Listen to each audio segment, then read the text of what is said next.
지혜씨 머리 스타일 바꿨네. 지혜씨 이제 보니까 구은정 닮은 것 같다? 에이, 아니에요. 제가 무슨. 저는요? 저는 누구 닮은 것 같아요? 어,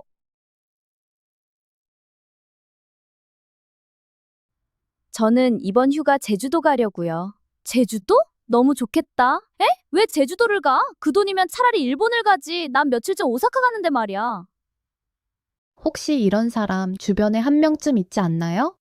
쟤 대체 왜 저러지? 지금 내 얘기하고 있는데 왜 갑자기 본인 얘기로 대화 주제를 바꾸는 거야?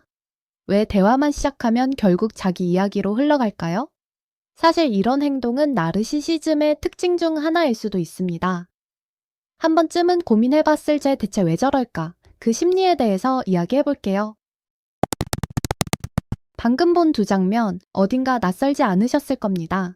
분명 내 이야기로 시작했는데 결국 끝은 항상 그 사람 차지가 되어버리고 나는 들러리가 되어버리는 그 느낌.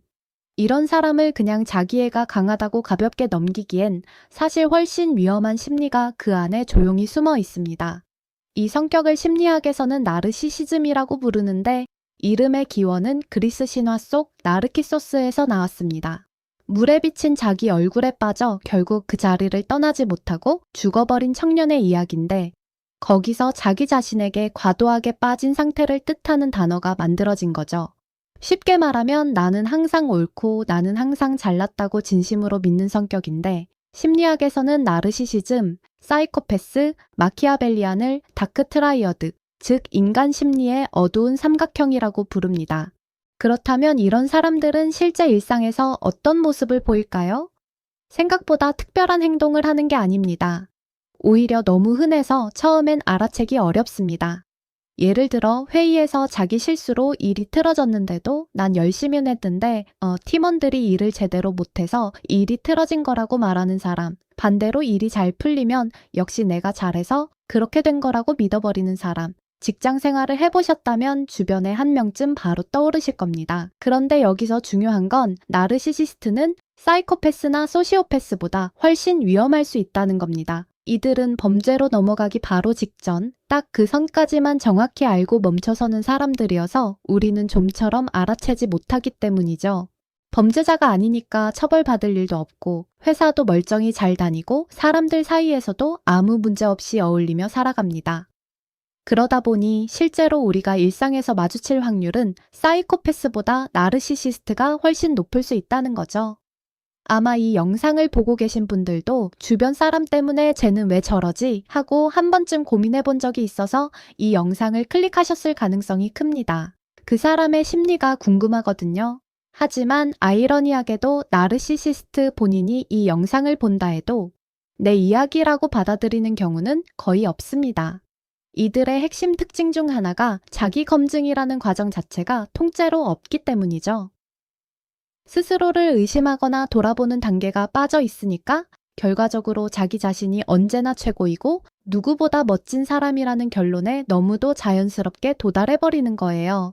이론으로 들으면 조금 추상적으로 느껴질 수도 있습니다. 그렇다면 실제로 내 주변에 이런 사람이 있는지는 어떻게 알 수 있을까요? 내 주변에 이런 사람이 있는지 알아보는 방법은 의외로 간단합니다. 낯선 모임에 같이 가서 그 사람이 나를 소개해주는 척하면서 정작 자기만 돋보이게 만드는지 한번 가만히 지켜보면 거의 바로 답이 나옵니다. 보통은 친구를 낯선 자리에 데려가면 어떻게든 대화에 끼워주고 분위기를 만들어주려 애쓰는데 나르시시스트는 오히려 동행한 사람을 꿔다 놓은 보릿자루로 만들어버리고 그 상황을 즐긴다는 게 결정적인 차이점입니다.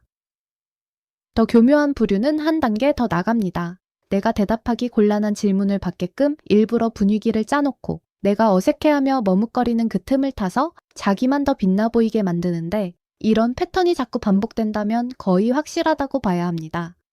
예를 들면 다른 사람들과 함께 있는 자리에서 너 이번에 회사 합격했다며? 축하해! 라고 얘기한 뒤에 근데 그 회사 요즘 평판이 안 좋더라. 나라면 거기 말고 다른 회사로 지원했을 것 같은데 이렇게 상대가 대답하기 곤란한 분위기를 일부러 만들어 놓고 내가 당황하며 머뭇거리는 그 순간 자연스럽게 대화를 자기 위주로 가져가면서 본인을 더 유능하고 여유로운 사람처럼 보이게 만드는 겁니다. 또 자기 감정은 누구보다 예민하게 느끼지만 타인의 감정은 전혀 읽어내지 못하는 것도 큰 특징입니다.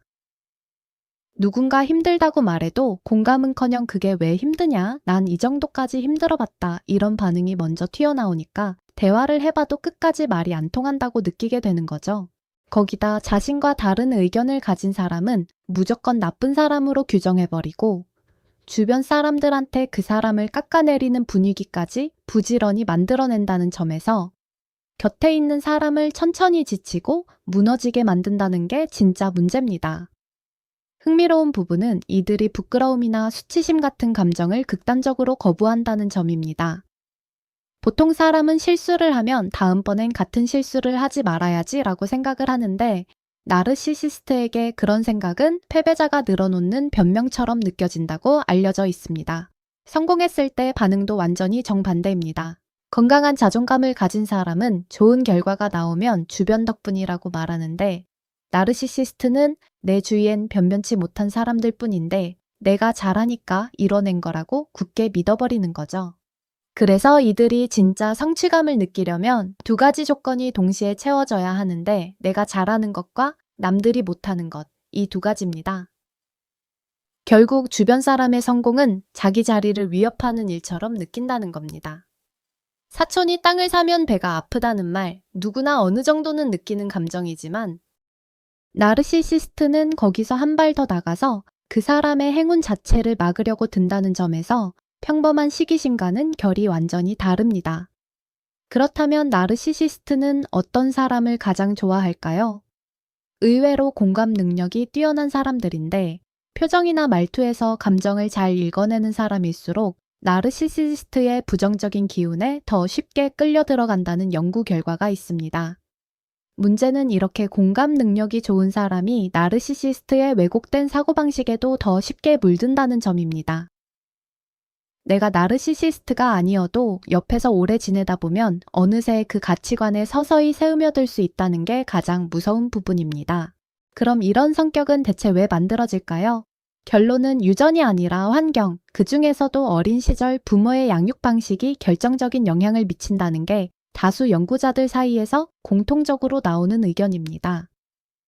한 심리학 연구에서는 부모의 과도한 칭찬이 아이를 나르시시즘으로 이끈다는 결과를 내놓은 적이 있는데 작은 일에도 지나치게 칭찬받은 아이는 보통 사람이 만족하는 칭찬의 양보다 훨씬 더 크고 화려한 칭찬이 있어야 비로소 만족하게 됩니다.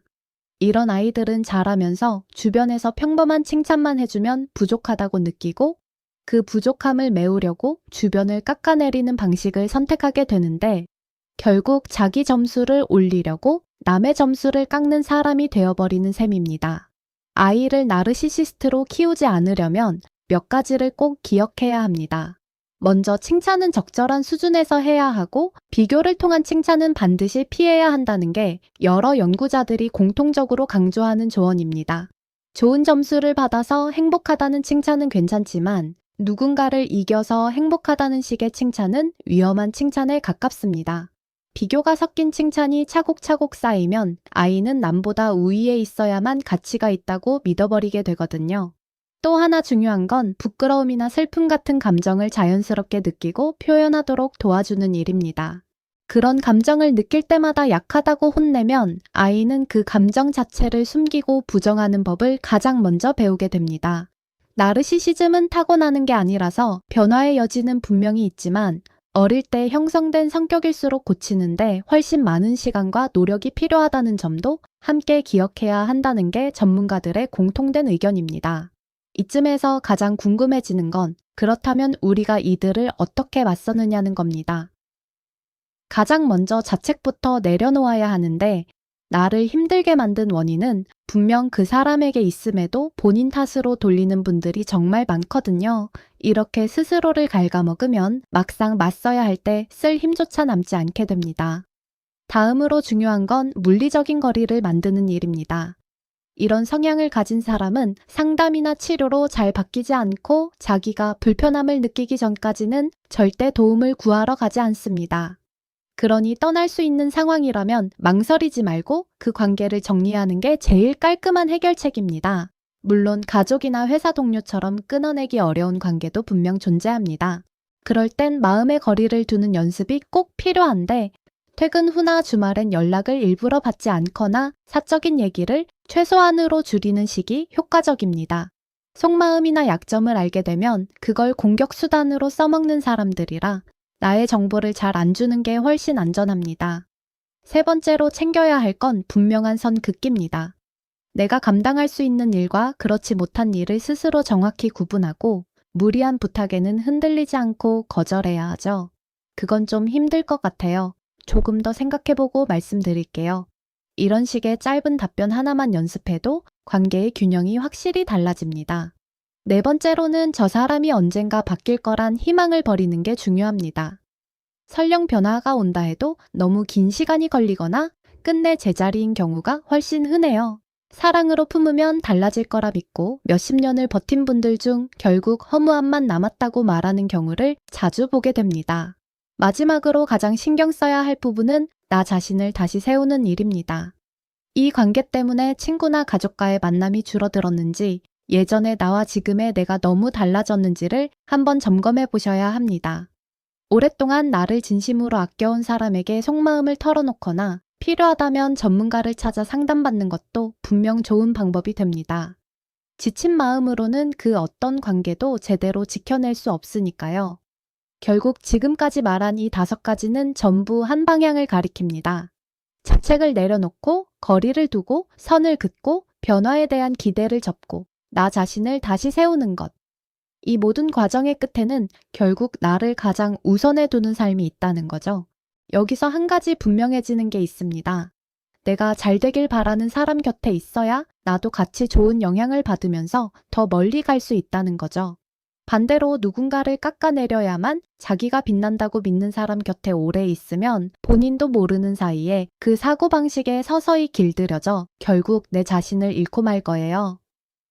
그래서 나르시스트와 자주 부딪히는 환경이라면 의식적으로라도 거리를 두려는 노력이 꼭 필요합니다. 피할 수 없는 관계라면 가장 좋은 방법은 그 사람과 정반대의 시각을 가진 사람들을 일부러 자주 만나는 것입니다. 다양한 가치관 속에 있어야 한 사람의 왜곡된 사고에 휩쓸릴 가능성이 자연스럽게 줄어들기 때문이죠. 결국 우리를 지키는 가장 확실한 방법은 다양한 사람을 만나는 것이라는 사실, 오늘 이야기 끝까지 보신 분이라면 한 번쯤 마음에 새겨두시고 내 주변을 다시 한번 천천히 돌아보셨으면 좋겠습니다. 여러분은 주변에서 어떤 유형의 나르시시스트를 만나보셨나요? 가장 기억에 남는 경험이 있다면 댓글로 자유롭게 들려주세요.